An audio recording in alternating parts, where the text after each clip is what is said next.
In the heart of Philippine history lies a powerful moment that echoed the call for freedom. The cry of Balintawak, or perhaps Pugat Lawin. This event marked the beginning of the end of colonial rule in the Philippines.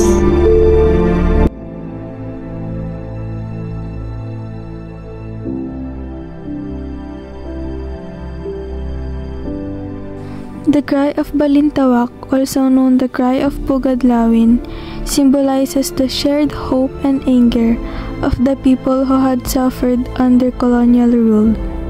It was a defiant act of rebellion, where the Katipuneros tore their cedulas to declare an open revolt against Spain. This act symbolized their refusal to live under Spanish rule any longer. Mga kapatid, hindi na natin magis mapahapin ng mga Kastila.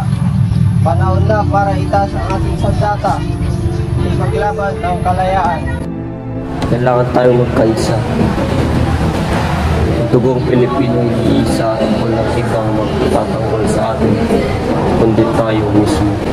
Sa abot ng aking makakaya, ibibigay ko ang aking oras at lakas para sa mga anak ng bayan.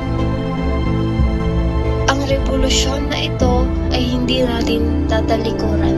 Act quickly. The Spaniards are getting suspicious. The revolution must begin. Our purpose are ready, Supremo. We just need to finalize our plans. Padre, I know something. Something that can change everything. The Katipunan, they're planning to revolt. Tell me everything, Hijo. Your information could save the colony.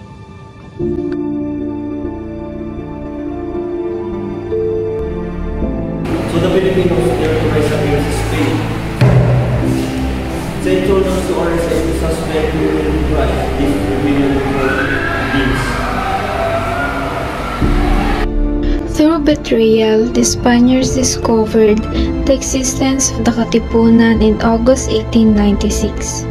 The secret organization's plans for revolution were exposed, forcing its leaders to act swiftly, leading to the start of the Philippine Revolution. We have been discovered. There is no turning back. We fight for our freedom! Kalayaan! Mabuhay ang Katipunan!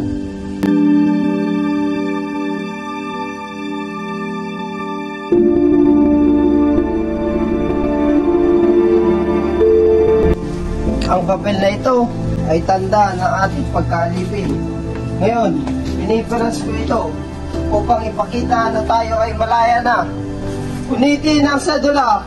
Punitin! The tearing of cedulas was a powerful act of defiance. It signified the break from Spanish rule and marked the beginning of an open rebellion against the colonizers. This moment became the catalyst for the Philippine Revolution. Filipinos from different regions and backgrounds united under one cause: freedom from Spanish rule.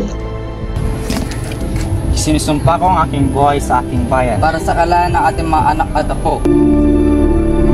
There has been much debate among the scholars about the exact date and location of this historic cry. Was it in Balintawak or perhaps in Pugadlawin?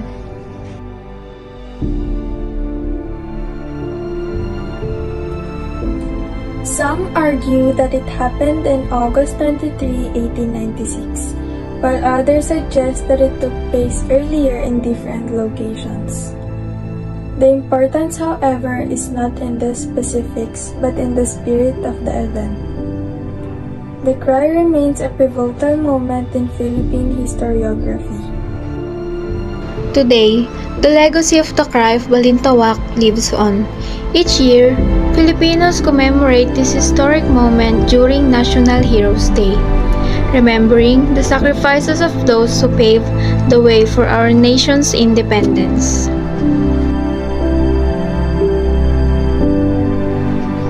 The cry of Balintawak highlighted the unity and courage of the Filipino people. Despite the risk of harsh punishment from the Spanish authorities, the Katipuneros stood united in their pursuit of freedom. Their bravery against colonial oppression laid the foundation for a long, difficult journey toward independence, an enduring inspiration for future generations of Filipinos.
Tayo'y magwawagi, abot tanaw ang bagong araw. Puso diwa ng bayang tinusla, sumisigaw. Hustisya at paglaya ng bayang api, walang katarungan, daang taon. Hawak ng dayuhan, sulong bayan, tayo'y magwawagi, ating yaman, laging ipaglaban, lupa, langit, dagat, kabundukan, nasa kamay ng mga dayuhang mapangapigahi, mapagsamantala, kapit-isip, hindi malulugi. Sumulong kabayan, tayo ngayon'y lalaban, ubod lakas ang tinig, isisigaw ang sulong. Tibayan ang hanay, gabiin ang kaaway. Tibayan ang hanay, gabiin ang kaaway. Sulong bayan, tayo'y magwawagi, ipaglaban ating karapatan. Dilag at timog, silang at kanluran, bawat sulok ng bayan nagkakaisang tunay. Ang buong kapuluan, kapit-isip, hindi malulubig, bangon sulong, baya'y magwawagi, sabay-sabay, sigaw ng tagumpay, lungsod, baryo, eskwela at pabrika, ihuhod yan. Sigaw ng kalayaan ng bayan, may apoy sa diwa at dibdib, kapit-isip, hindi malulugi. Sumulong kabayan, tayo ngayon'y lalaban, ubod lakas ang tinig, isisigaw ang sulong.